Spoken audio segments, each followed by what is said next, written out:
wabarakatuh.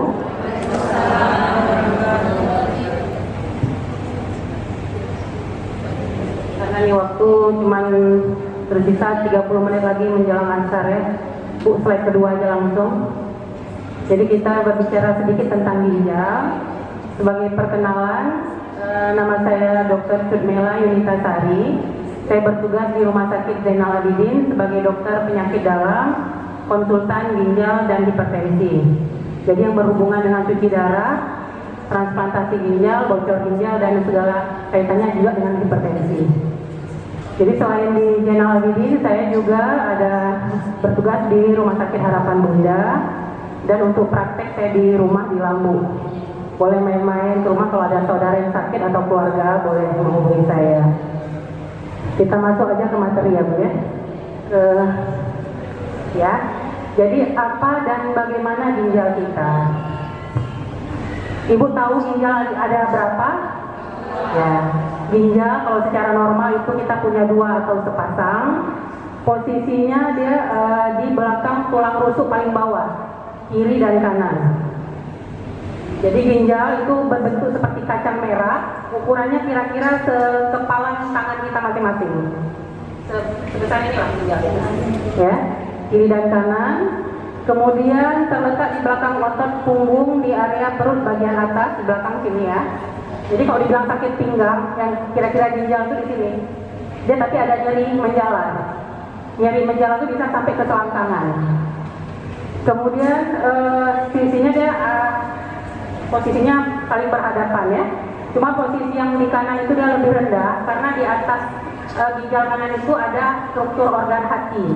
Makanya dia lebih rendah dibandingkan yang kiri. Slide. Ini gambarnya ya. Yang ini ginjal kiri kita lebih tinggi sedikit dibandingkan ginjal yang kanan. Ini ada kelenjar adrenal. Ini adalah pembuluh darah. Yang biru ini adalah pembuluh darah balik atau pembuluh darah kotor. Yang ini adalah yang bersih, yang memperdarahi kiri kanan, yang membawa oksigen. Kalau yang kembali ke jantung yang biru, ya. Sedikit anatominya, langsung ke slide berikutnya. Ya, ini gambaran ginjal kita kanan kiri. Terus ada saluran. Di sini akan diproduksi air kemih atau air seni ya. Nanti dari air kemih ini akan turun kiri dan kanan ke kandung kemih. Kandung kemih apa Bu bahasa Acehnya Bu? Iya. Jadi kandung kemih kalau kita udah penuh nih, terasa tetap tipis ya. Ada gaya yang mendorong ke bawah. Terus dia keluar ke saluran. Kalau laki-laki namanya uretra ya. Uretra laki-laki lebih panjang karena dia salurannya panjang kan, yang wanita kecil ya. Jadi kalau dimasukkan kateter karena orang tua misalnya di uretra ya. Kalau yang atas yang di dalam namanya nih ureter. Kalau yang keluar namanya uretra ya. Lanjut lagi. Lanjut. Apa fungsi ginjal kita Ibu? Ginjal kita ini sangat banyak sekali fungsinya. Yang pertama dia berfungsi menyaring darah. Arti menyaring kayak saringan kopi. Jadi dia akan keluar yang bersih ya, membersihkan artinya. Kemudian seluruh darah dalam tubuh kita akan mengalir melewati ginjal dalam beberapa kali, cepat itu putarannya karena mengandung kapiler darah. Hasil penyaringan itu berupa air seni. Ya, jadi kita bersyukur sebenarnya kita berkemih itu adalah menandakan ginjal kita berfungsi. Jadi salah satu tanda orang sakit ginjal nggak bisa kencing atau ada hambatan keluar kencing ya. Jadi hasil penyaringan itu berupa air seni yang ditampung dalam pelvis ginjal atau kandung kemih tadi dan dialirkan ke kandung kemih ya. Dan setiap ginjal kita itu, ginjal yang tadi sekepalan itu mempunyai struktur kecil yang disebut dengan nefron. Jadi ada mesin-mesin kecilnya itu, namanya nefron. Lanjut, slide. Tadi fungsi menyaring darah, ya. Jadi fungsi lain itu yang membuang sampah dalam darah, misalnya zat-zat sampah itu adalah urium dan kreatinin. Kemudian ginjal juga mengontrol keseimbangan cairan dan elektrolit. Jadi kalau orang sakit ginjal Salah satu tanda juga bengkak-bengkak dan tensinya bisa tinggi. Kemudian mengontrol keseimbangan asam basa. Jadi asam basa itu ada sisa metabolisme kita mengandung asid atau asam. Jadi di ginjal juga dikontrol untuk keseimbangan asam basa.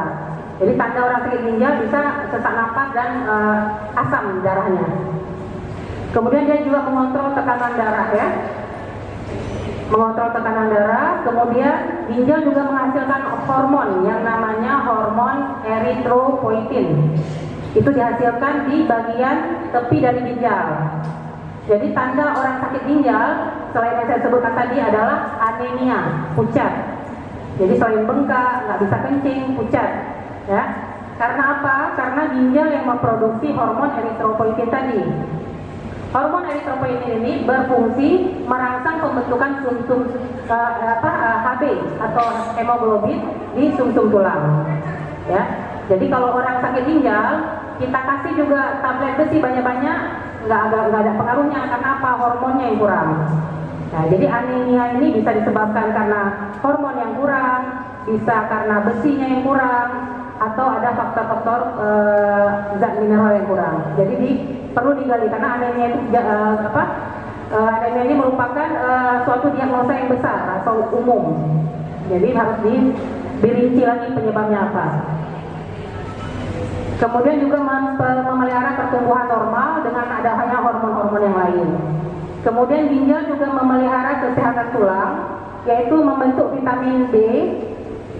Terus dia mengeluarkan fosfat dalam darah, juga menyimpan kalsium, serta mengatur produksi hormon paratiroid.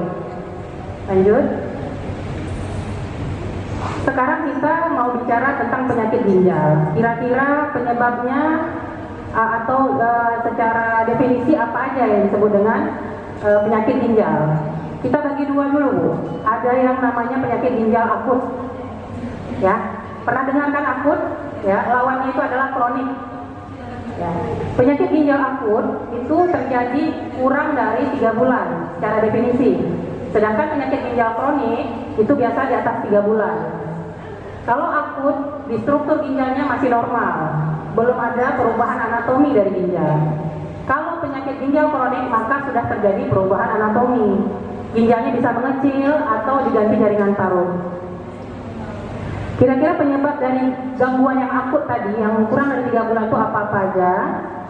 Secara definisi yang disebut dengan gagal ginjal akut adalah gangguan ginjal yang terjadinya secara mendadak. Penyebabnya bisa disebabkan aliran darah ke ginjal yang tidak adekuat. Tadi kan ada yang merah tadi, cabang pembuluh darah. Kalau ada masalah aliran darah yang tidak cukup ke ginjal, maka akan menyebabkan gagal ginjal akut. Misalnya trauma, kecelakaan di daerah pembuluh darah besarnya, atau kondisi dehidrasi berat, melahirkan perdarahan hebat sehingga tidak ada darah yang masuk ke ginjal, atau kondisi muntah mencret hebat, tidak ada intake cairan yang masuk, maka akan mengakibatkan juga aliran ke ginjalnya yang berkurang. Sering kan orang yang melahirkan di pelosok desa karena dia kondisi shock, tidak ditangani, akhirnya ujungnya cuci darah. Karena apa? Sudah jatuh ke gagal ginjal. Kemudian yang lain lagi adalah kerusakan langsung pada ginjal, misalnya trauma langsung pada ginjal, atau konsumsi obat-obat yang merusak ginjal. Itu cederanya langsung kena ke ginjal, bukan ke pembuluh darahnya. Kemudian adanya aliran balik, hambatan aliran balik. Tadi kan ada saluran yang namanya ureter ya, kiri dan kanan tadi. Seandainya ada sesuatu yang menghalangi aliran urin, maka si urin nggak bisa turun ke bawah, dia akan naik lagi ke atas. Ibarat pipa, kalau kita jepit di ujungnya nggak bisa keluar, maka dia akan membal ke atas ya. Jadi efek yang dilihat di USG apa? Jadi bengkak ginjal. Jadi ginjal ukurannya membesar dan disebut dengan bengkak ginjal. Sering dengar ya, bengkak ginjal. Kalau yang ekstrim malah seperti balon, bisa diraba dari luar. Ya, biasa disebabkan bisa karena dari batu, sumbatan itu bisa karena tumor. Tumor bisa tumor dari ginjal atau tumor di sekitar di sekitar ginjal. Misalnya tumor-tumor kandungan atau yang di rongga panggul.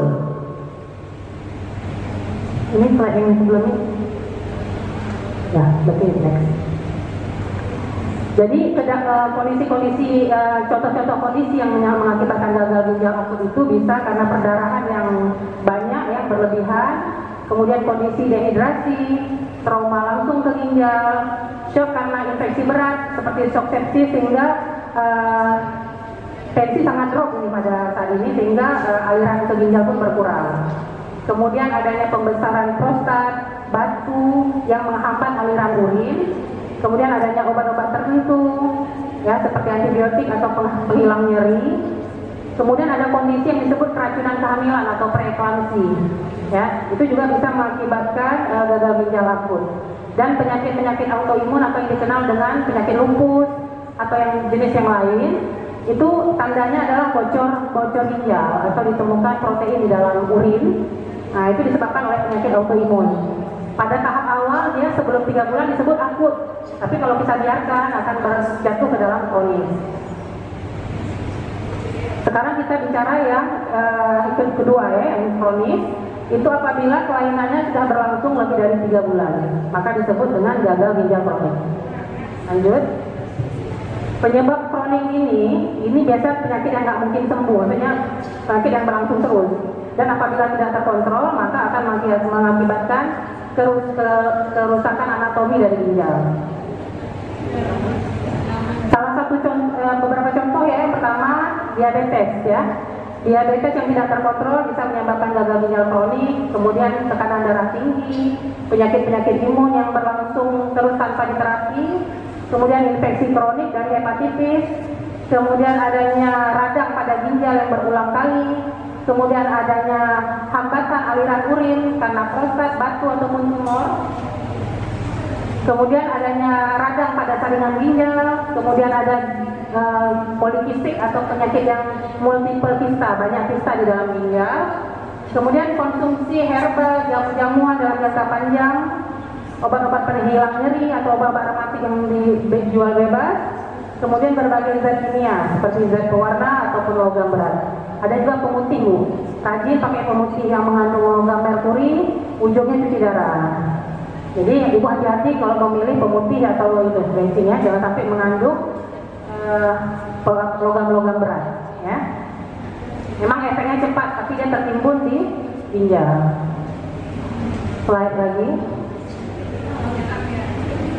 Kebiasaan buruk yang meningkatkan risiko penyakit ginjal yaitu makan makanan yang tidak sehat yang banyak mengandung pengawet, apalagi pengawet-pengawet yang berbahaya, pewarna terutama ya.